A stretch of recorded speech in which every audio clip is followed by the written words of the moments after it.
let's just start off with a little bit of introductions. So, Cool. Margaret, tell me about the name of your business, what you do, who you are, and then I'll go after you. I'm so excited to have this conversation. It's something I was like so psyched when you posted something about it. It's something that's been on my mind, I think, since I got into this world, and constantly I'm hearing gender thrown around, and I have a lot of curiosity about the way that it's approached and how other people think about it. So I'm so excited to dig in. So Margaret Lefton, name of my business is me. I have had a windy path. I worked on the creative teams at Victoria's Secret, Kava, Tory Burch. I worked at an ad agency. I was a food photographer for a year. I ran an entrepreneurial retreat abroad, and then founded a group called DMC, Deep Meaningful Conversations. And through all of this work, and one-on-one coaching and the DMCs as well. So just a lot of different realms. Wonderful. So anybody who is interested in any of those things, please reach out to her. She really is absolutely amazing.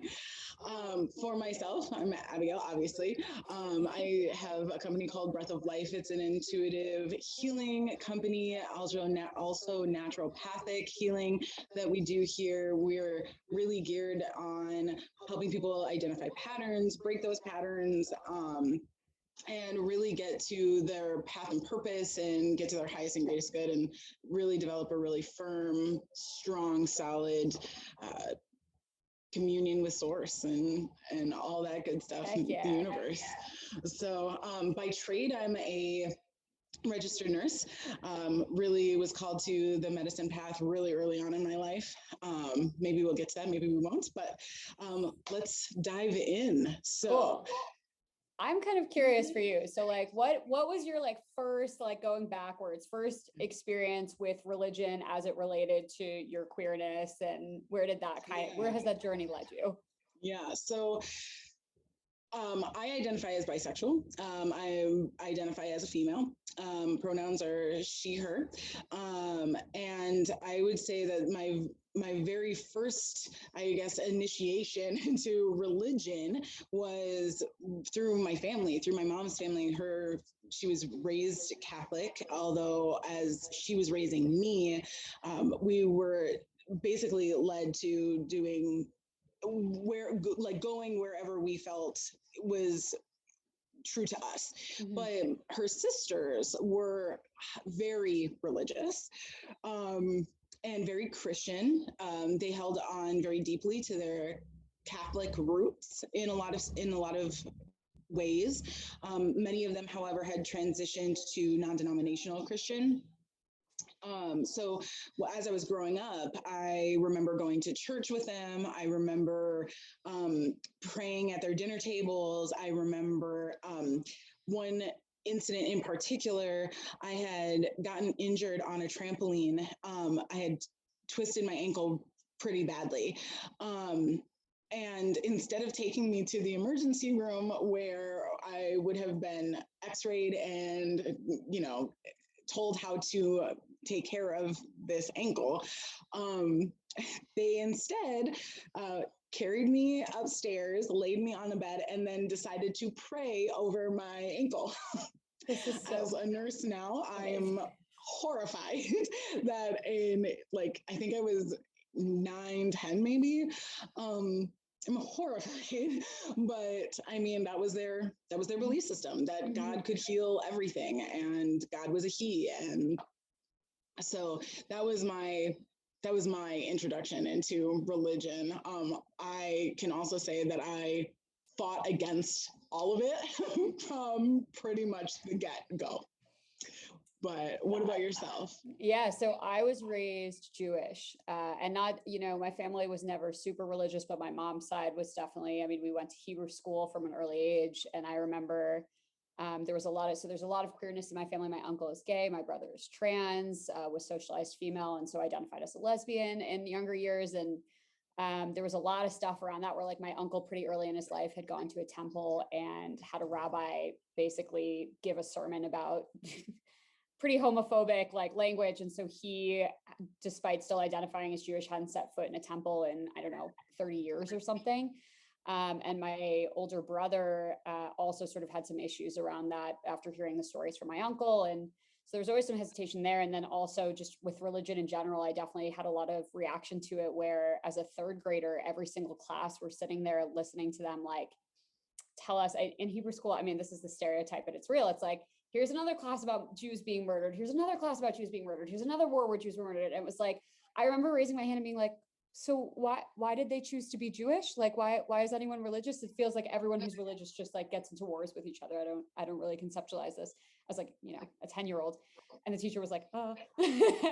Right. So I think early on, which is part of the reason I, much later, I mean, truly in the last couple of years have developed more into the spirituality world, where I feel like there's a lot more freedom in the belief system with Judaism and some of the other religions. I think there's a lot of like tradition that you're supposed to follow in certain steps, and in spirituality it feels a lot more free to me, where it's like you can take the pieces that work for you and leave the ones that don't.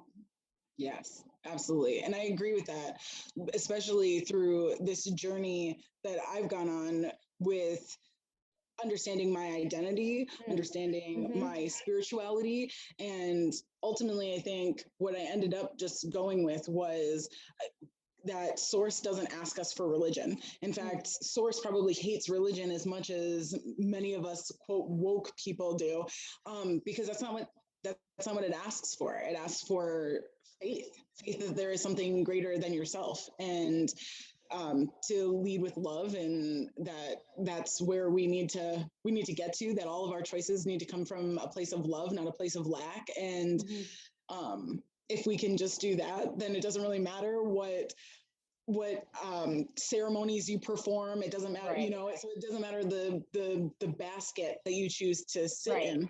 So I'm curious for you, because you mentioned that you were raised with God sort of being gendered as like a he figure. So like, can you speak more to that experience, or how that was taught to you? Yeah. So, I mean, really from what I can remember, it wasn't even specifically taught. It just was, right? You got used to seeing the picture of Christ on the cross, and it was male. You saw pictures in church, and it was the white man with the brown long hair, the white robe. And as I grew up, I started realizing that the discomfort that I felt was twofold. One, the historical inaccuracy of those representations of what Christ is supposed to look like. And then two, the fact that there was such a what's the word I'm looking for? Set idea that Christ is divine and therefore is a he. Like there was a very clear link in my mind from the representation that divinity then equaled male. And I was like, hold up, but he at the time, right? He made woman too. So, and he says in the word that we are all a part of him. And so this idea really hurt my heart a bit, that you're going to sit and genderfy this thing that created all of us.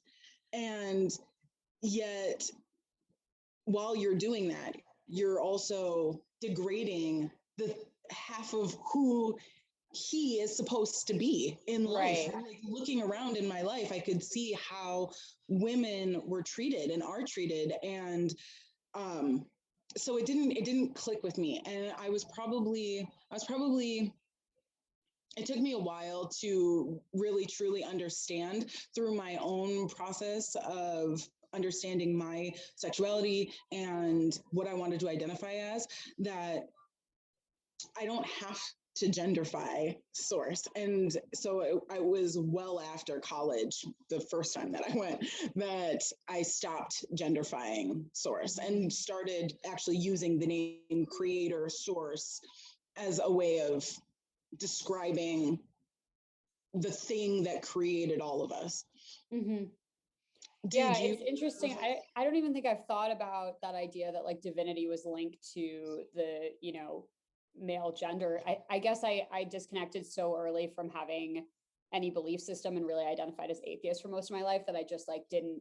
And I think so I had an alternative rabbi who used to talk about this concept that a lot of religion sort of creates this like man in the sky MO, this almost like Santa Claus-esque character who's like this guy in the sky floating around, looking at everything, writing down if you're naughty or nice or whatever, which is just such a crazy concept to me. But I've been thinking about it. I think it came really front of mind for me as I started to get more into spirituality. We were talking about things like spirit guides or connecting. And I often found that there was this discussion about divine feminine, divine masculine, your spirit guide is male or female. And to me, I'm like, oh, that's so interesting. I kind of understand the concept of what you're saying. And it feels like this is all, for lack of a better term, like more in the non-binary space. Like, is this spirit really gendered? And especially if, we come in and out of lifetimes in different, genders, bodies, whatever.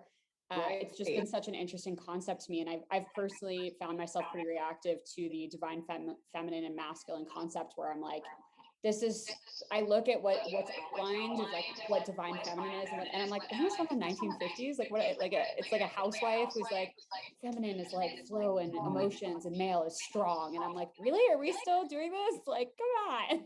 Right. Well, and I think I remember watching I think it was an award ceremony that Reese Witherspoon had said something along the lines, I'm paraphrasing here and probably badly. She was like, I looked at my scripts and saw that inevitably there is always a point where the woman said, and what do we do? I don't know if any of you I saw that. And she's like, in what world, at what point in your lives have you ever met a woman that goes, and what do we do? And I was like, truth. So you're going to say that to be male is to be strong and to be action oriented and goal set and task driven.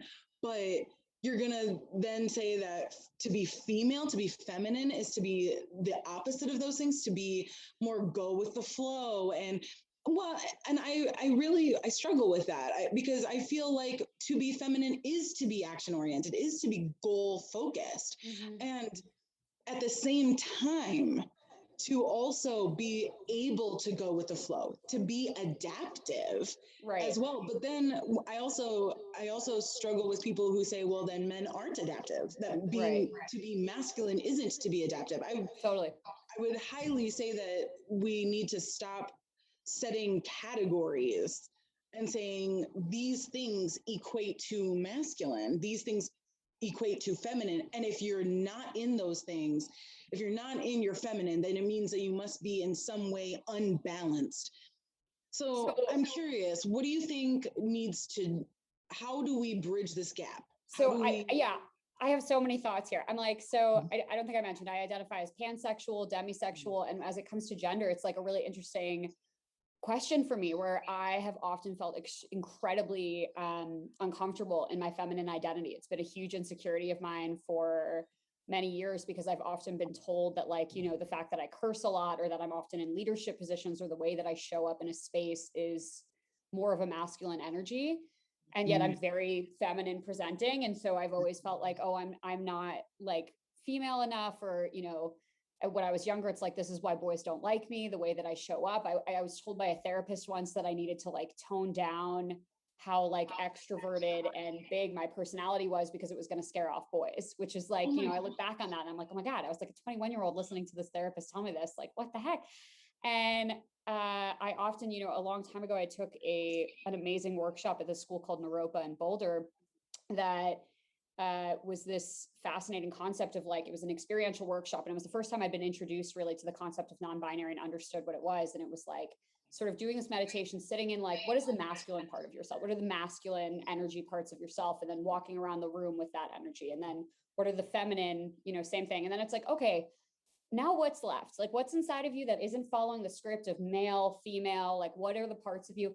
And it was the first time where I was like, oh, like, that's what's happening here is like all these parts that are kind of not fitting one of the scripts that's laid out, but that's a lot scarier to navigate, like interacting with someone. I don't think I ever really realized before that how intense the gender binary like plays a role in every single thing that we do and the way we interact. And, the way that as a female showing up talking to a male, there's an expected like script that I'm going to follow in terms of how the flirtationship works, or whatever. And so it's a lot of discomfort. And I've always approached things with a, I want to use the word like queer headspace of like, I've heard this phrase queer timing before, where in life there's certain like timelines that you're supposed to follow of, and in a relationship you meet, you go on some dates, you decide you like each other, you decide you're exclusive, you go on whatever. And I'm like, well, why does it have to work that way? I feel like that's always me. I'm a little bit rebellious in every way that I approach things. I'm like, but why? Like, why can't we jump here and then jump here, and maybe it goes back this way, and then whatever. So I think it's a really interesting space. I in terms of bridging the gap, I think when I think about my own experiences in relation to queerness, like I can openly say up until I found out that my older brother at the time was coming out as a lesbian, I was homophobic because I had taken that in from my environment, that it was like, oh, like gay people, ew, right? Like that was just like what I had learned around me in school and with peers. And then when my brother came out to me, I was sitting there and I was like, oh, you're still the exact same person. Like it was this huge, and that's so crazy. And I was like, an 8-year-old or something.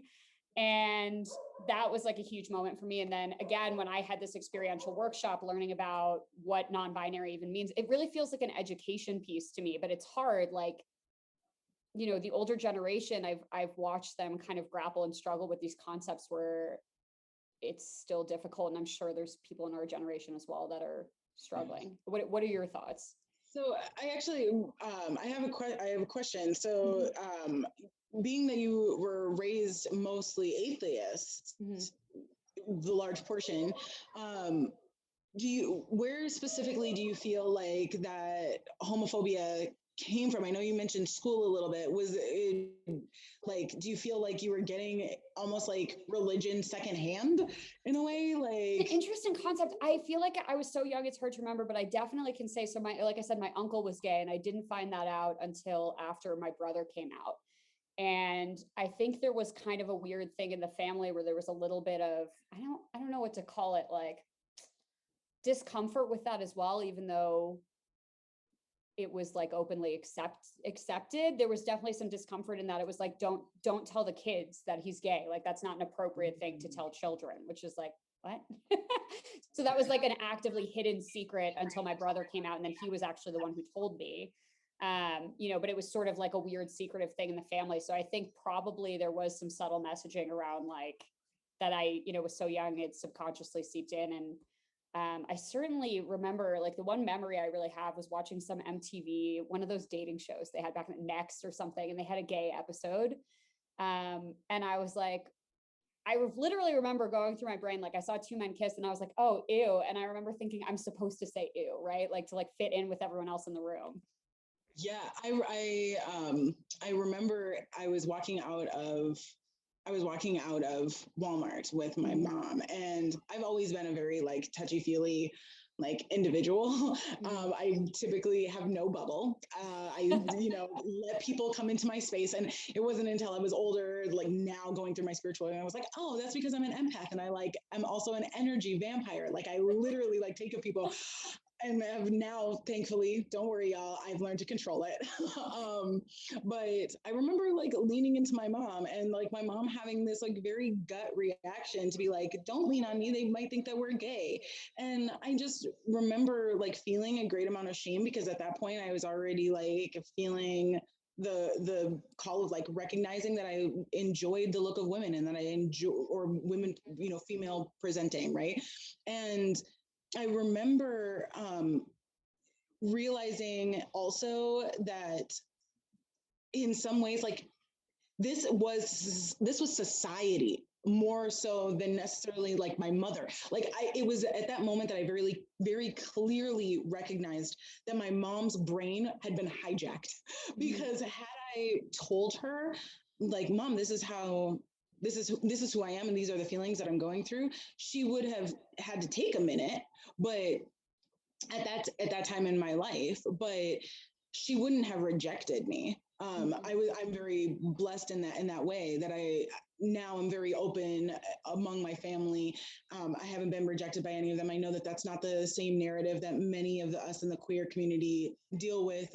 But I did realize that sense, like in my heart, like this isn't my mom speaking to me. This is society saying that we have to find fault in people who identify in this way or who believe that. And so I feel as if we're battling more this societal construct that because society says, because somewhere our culture, our society has said these are the things that are acceptable.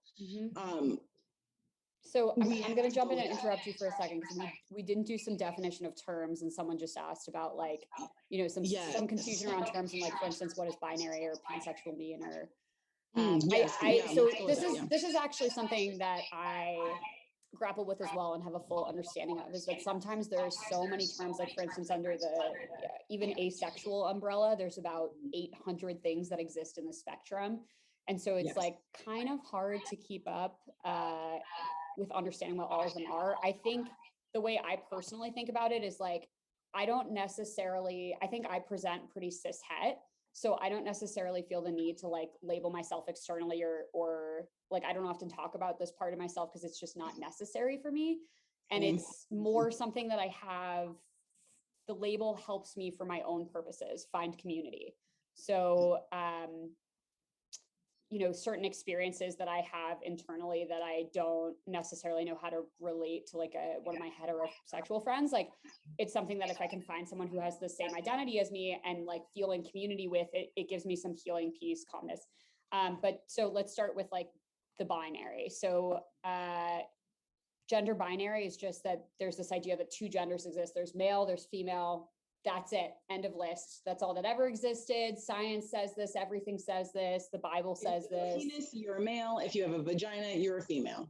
Right. And so being non-binary doesn't mean that you're a third gender either. It just means you live outside that script of, I mean, you can be, you know, a non-binary femme, which is sometimes where I closer identify towards. So it's like, trying to figure out how to best describe this. I should have come prepared with the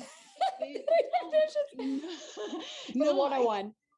And I think this is very true. I think this also is why even among us in the queer community, we sometimes struggle with putting each other into boxes within the queer community.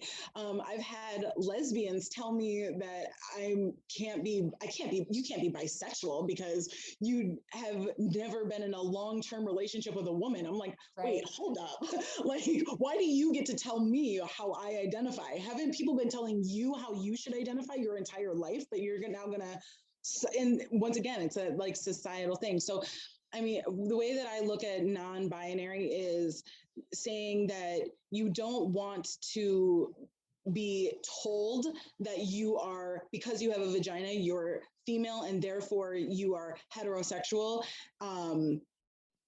Same goes on the opposite side. And then further like branching out, I kind of feel like it's a tree a little bit, like with many branches of that, you know, if you're heterosexual, that if you're non-binary, you're also saying, you know what, don't label me as heterosexual either, saying that, you know, I have to be one way or the other, that I have to be in these. And that there's certain scripts you're supposed to follow about being female in terms of the way you dress, the way you show up.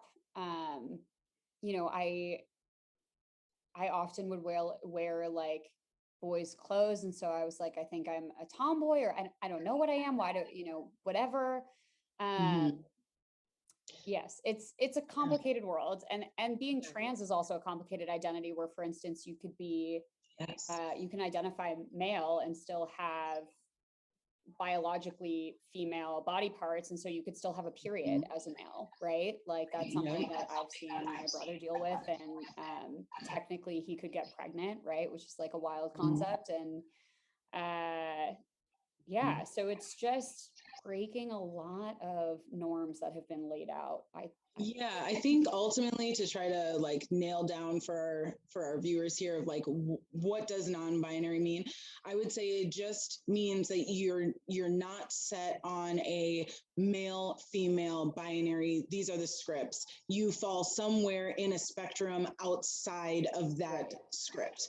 Outside of that. I try to think about it. So looping back to like the frameworks under the spirituality realm, like I think the way that I think about this and where this conversation first started for me was with a close friend, Madison McCoy, who runs Of Earth and Sea. And she was talking about, when I was having this discussion with her about this frustration with the divine masculine, divine feminine concepts, she was like, oh, I like this other framework where instead of thinking about it that way, I think of sun energy, moon energy, and then there's also like planets, stars, and space energy, right? So like moon energy is more like in phases, in flow, like runs with the tides, which would probably align with like what people define as divine feminine.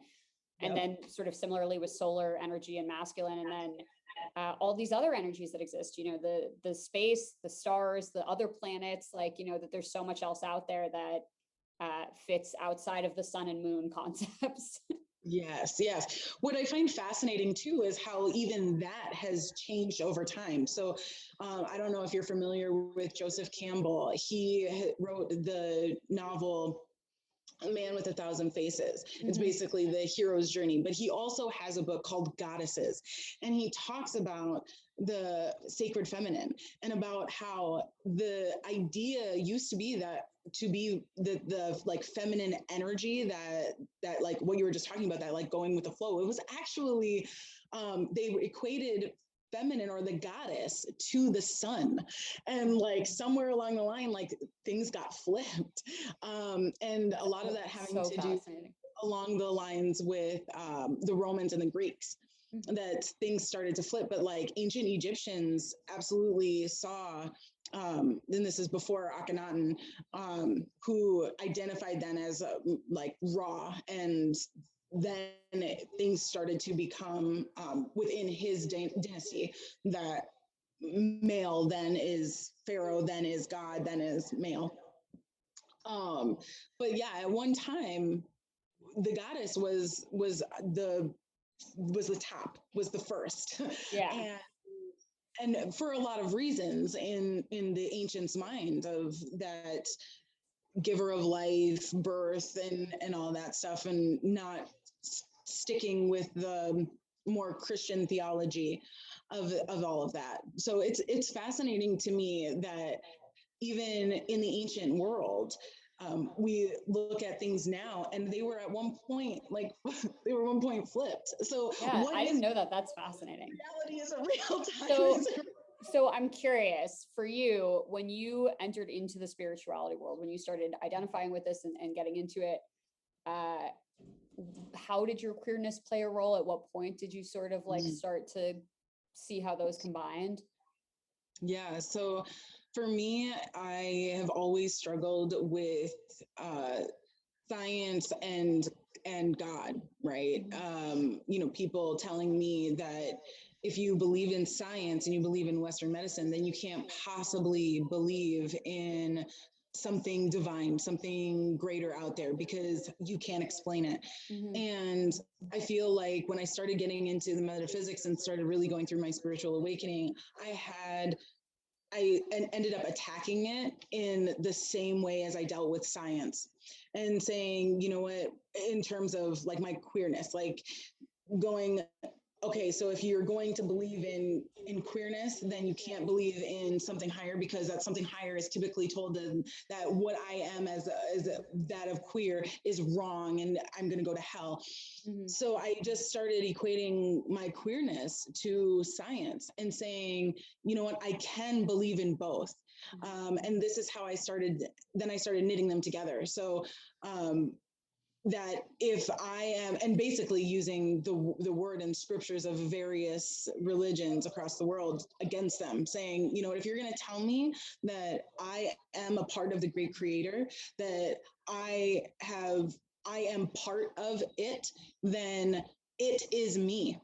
And it is me in all of me, in all of my queerness and all of my liking of women and men and anything else that exists out there, the qualities that I exhibit as a femme presenting, liking to wear makeup, liking to have my hair done, liking fancy things that we typically in society are told are more feminine in nature, that is to my creator, because he created me and I am my creator.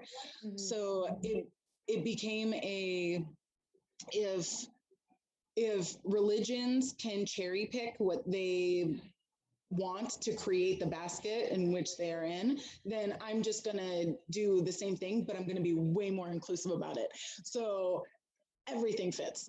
Yeah. Everything fits, and I don't have to know the reason why for everything either. And I also, you know, hearing you say that, I just think about how much, because of sort of my relationship with religion throughout my life, like I still have a reaction to the word God. I don't like it. Because I associate it in the same word. I like the word spirituality, but if I hear the word religion, I'm like, oh no, I'm out, right? It's like, it's interesting how much language actually defines the experience with this. Also, sorry, my roommate's dog, if you hear him barking in the background, is having a little bit of a fit. But yeah, like I think I've been thinking about this too, how much linguistics play a role here. Because I react to the word God. And so I think even out of that, still have a little bit of reaction to the concept of like source. That feels a little bit more acceptable to me, that word. Somehow I feel like I can connect with it more. But sort of similarly, like I almost feel safer talking about like guides or past loved ones, or, you know, we're both learning about something called the council right now, like different concepts of connecting.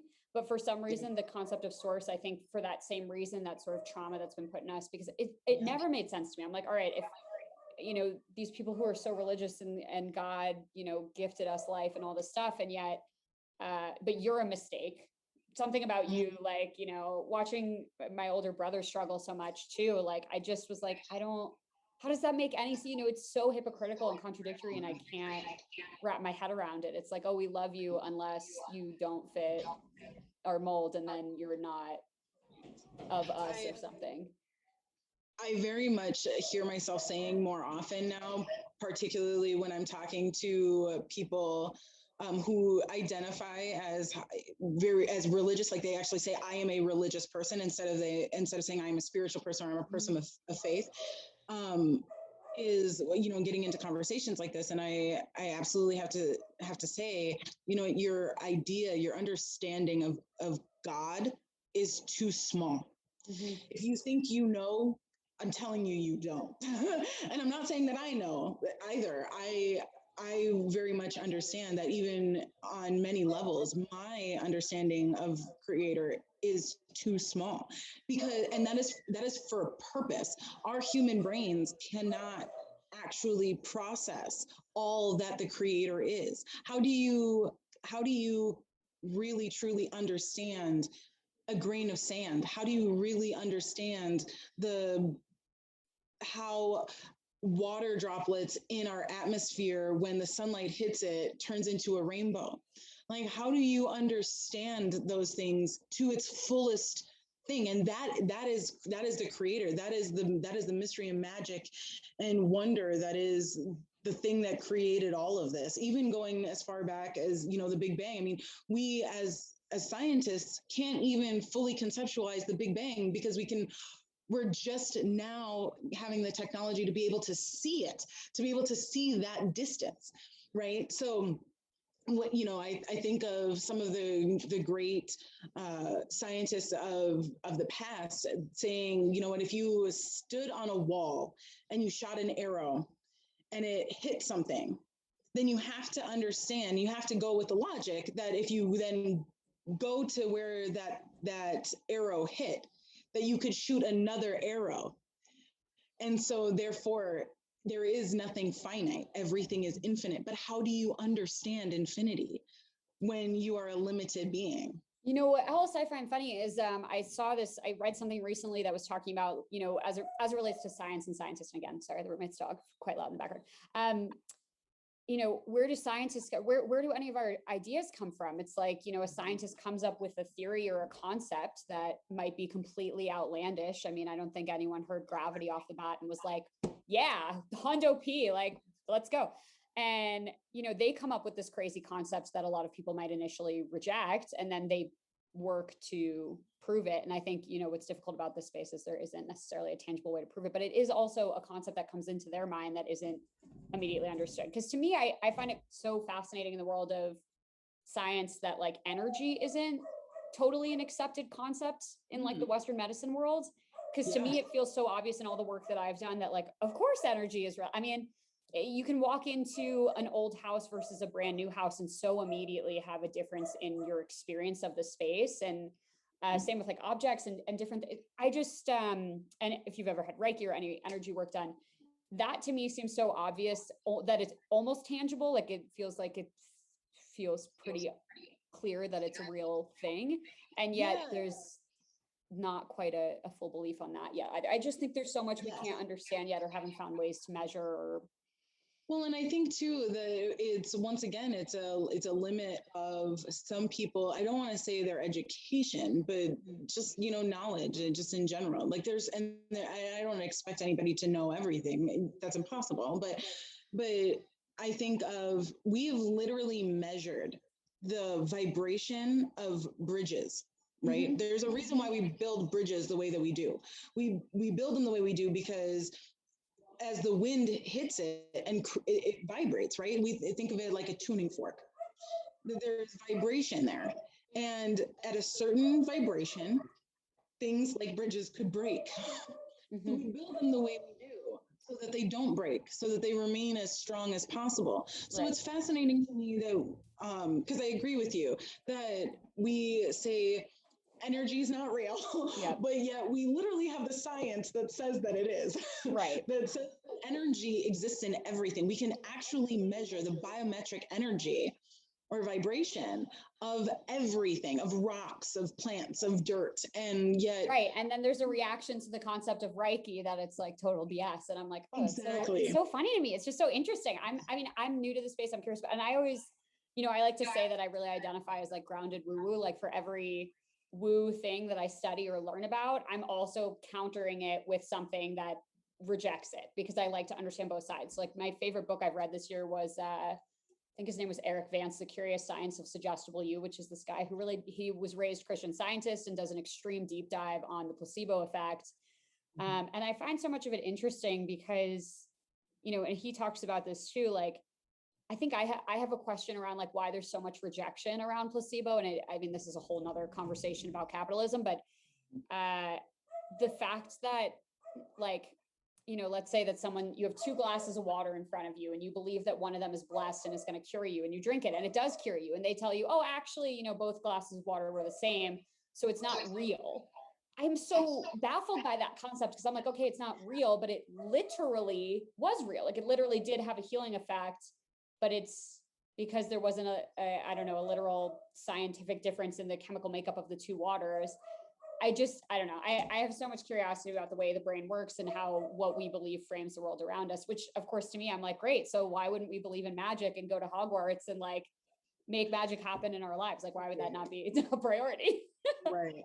And I think too, like for anybody who is listening or will listen, who is going, but like, you're like blowing my mind, like what is real? And I feel super unsafe right now. I just want, because I know what it is. I know that we probably both do very much understand what it is to feel unsafe, is that like, it's okay to want to live within a certain set of boundaries, as long as you're not rejecting and saying that something else is evil because it doesn't fit you, right? Like it's okay to say I'm a Christian and follow certain practices and believe certain things, totally, as long as your those belief systems don't end up hurting others. Yeah, I would add that too, because I think with whatever my belief system is, that doesn't mean I'm going to then do the same thing and be rejecting of someone who identifies in any level of religion. This is my own belief system, but if you come to me, I always say like my number one value is curiosity. Like, yes, I want to know more. I'm curious. Like, what is your belief system? How did you get there?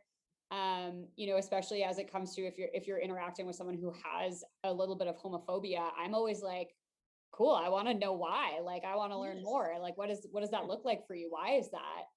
Yeah. And have you spoken to somebody who identifies as that? And if you haven't, let's have a conversation, because I want you to see that we're the same. we're all trying to learn about each other, right? Exactly, like yeah, we're all just searching for connection. We're all just trying to find that elusive thing that elusive happiness, right? Right. That's something else that I, totally another conversation. So I try, but like, please, everybody understand, happiness is an emotion. It's not a destination. Right. But and I fully expect that, because I put it out there, that I am not going to judge those who are going to identify differently as me or believe differently than me. I would hope and pray that to the universe or whatever, right, that's out there, that when somebody hears me being homophobic or racist or whatever, that any X-ism out there, right, that they're going to stop me and say, hold up. What is it that's causing you to have this fear right now? What is it that's causing you to feel unsafe? Oh yeah, I've been challenged so many times by my friends on a variety of things where I'm like, oh, I said something wrong. Even with a queer identity, I can mess up in the queer spaces. So. Yes, I mess up all the time. And I immediately feel shame, of course. And then I tell myself, the same thing that Brene Brown tells herself is like, you're not here to be right. You're not here. Yes, you're not here to be right. You're here to get it right. Meaning that you have the space to learn and then forward from that. So yeah. I'm interested to know about where you find yourself now. Like, what is it that you're hoping to answer for yourself? Are you finally feeling some level of comfort in your identity mixed with your spirituality? Are you? Yeah, I've actually been talking about this a lot, where I'm like talking about, and this pulls from a few different things, but like coming out of pandemic is such a weird thing where I, have been atheist, and that's been such a core part of my identity, with a little bit of like cynicism and realism about faith in general my whole life. And then we kind of hit pandemic, right? And it felt like my whole life as it was paused. And then there was this year period where a lot changed. I mean, drastically changed in my life. I was alone on an island for 3 months. I did all kinds of stuff. And within that realm, through a lot of various ways, really developed more into the spirituality realm, met Nikki Novo, who's both of our mentor, started taking that class with her, which I highly recommend. And through all of her courses, really opened up amongst some other mentors that I had, Kristen Meek, Wendy Mata, but it really was this huge development. It was basically a year almost dedicated to my spiritual development, which in the past, if you had said the world's like, how are you spiritually taking care of yourself? I'd be like, fuck off. Like, what are you talking about? I was like, I go to therapy. Okay. That's me spiritually taking care of myself. And now I have this whole other world that's a part of my life. And now we're coming out of pandemic. And I sort of had this conversation with a friend where I was like, I feel really uncomfortable in all these identities, where I'm like more identifying with some of my queer identities, more identifying with the spirituality world, coming into a business around it. And then also am still myself, where like, people who have known me before this know me for being like a huge community builder. I throw massive parties. I love hosting. I'll be the last one on the dance floor at 3 a.m. with the bros drinking. And I'm like, how do I, take all these? I feel like I have so many identities at this point, artists, and it's just so many different things that I'm like, how do these like, mesh together now that the world's opening back up? It feels like I hit unpause on over here. I have this whole year of development, and I'm like, oh shit. So I think while at the same time, I'm the most grounded in myself I've ever been, from such an extended period of alone time, and then developing this part of myself that I think was always there, and I partially kind of named other things or ignored, in combination with everything that I went through in pandemic. It's like truly the most grounded I've felt in my own identity. And simultaneously, I'm trying to own like what that identity is. Like, I like don't know how to externally describe myself to other people anymore. I feel like in the past, I'd be like, oh yeah, I'm like a huge extrovert who like loves meeting people. And that's kind of like, and like, I'm creative, and that would be the end of my list. And now it's like, I read oracle cards, and I'm making an oracle deck, and also I like partying, and also like It's amazing to me that, because I feel the same way. I feel like, you know, I didn't end up pausing, 'cause being a nurse, you know, they, Right, you know, say, right. "Ah, who cares?" Like, I can't even imagine. I feel like we lived completely opposite years, and I'm so fascinated by. Yeah. But at the same time, during that year, I saw, you know, people who looked like me getting shot in the streets and really coming to quite a family crisis. I had to let a lot of my family go because they were really showing their true colors and their true belief systems. And I had to say, you know what, your fear can't be on my island. So you have to leave now, and when you're ready to come back without all of this fear and this negativity and this hate, then the door will always be open. Well, I will always lower the drawbridge for you, but you have to not bring all of that with you. And that was really hurtful. At the same time, then dealing with people who were just so ill, I really felt myself leaning into all of my spiritual stuff. Um, and I now can honestly say I'm in a very similar place of like, so I'm a nurse, but I also have this, you know, business that pray like fingers crossed, 10 toes crossed of is going to just blow up. But it's of that spiritual metaphysical nature. You can't really measure anything. And Right. I'm saying helping people in their lives. And at the same time, I'm a business owner, so I have to wake up in the morning. I have to, be smart. And I'm a reader, and I'm a dreamer, and I'm a plant mom. At 31, I've got a lot of plants. Hell yeah. More than I ever thought I was gonna have. So it is. You look at you feel into you, and you go, now I have to rediscover me. Wait, like I added all of this stuff and I found more of me, but now I have to figure out, do I have to integrate it all? Does it all have to make sense together? Or can I just be? Yeah, beautifully said. I think that's something it was funny. I think after the first time I had this conversation out loud about struggling with these identities, and somebody just said, yeah, that's okay, that's normal. It was like almost like this permission slip that I sort of needed, and I was like, oh.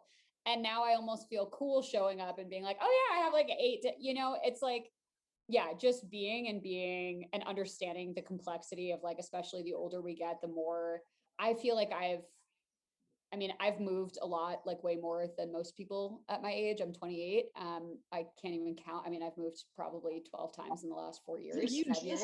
moved. Yeah. And we're including the move that's coming up in a week, where I just moved to Boulder and now I'm moving again to Denver.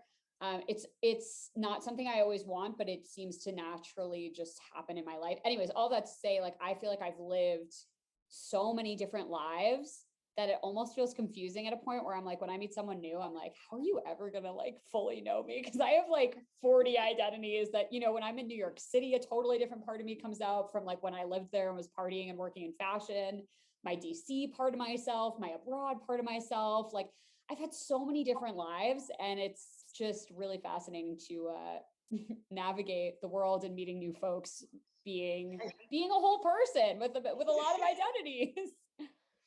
Exactly. And I think that's a really good lesson too for all of us to take away, is that like you will never fully know someone. And when you think that you know them, you just need to find that right question, right? And all of a sudden, this whole new thing has erupted, and you have so much more to talk about than you ever thought that you did. So I don't know. I want to be respectful. Wrap up. So do you have any sort of like last thoughts, last feelings, last question, whatever sparks your... Oh my gosh, I think just if anybody takes anything away from our conversation, it's, there's always more to learn. There's more to learn about others. There's more to learn about yourself. Act from love.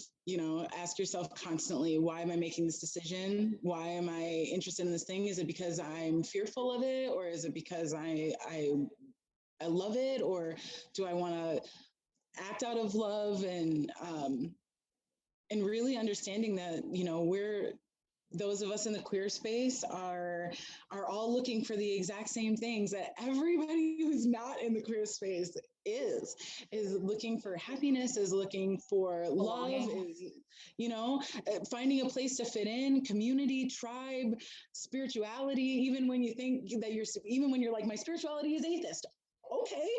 You know, we're all looking for the same thing.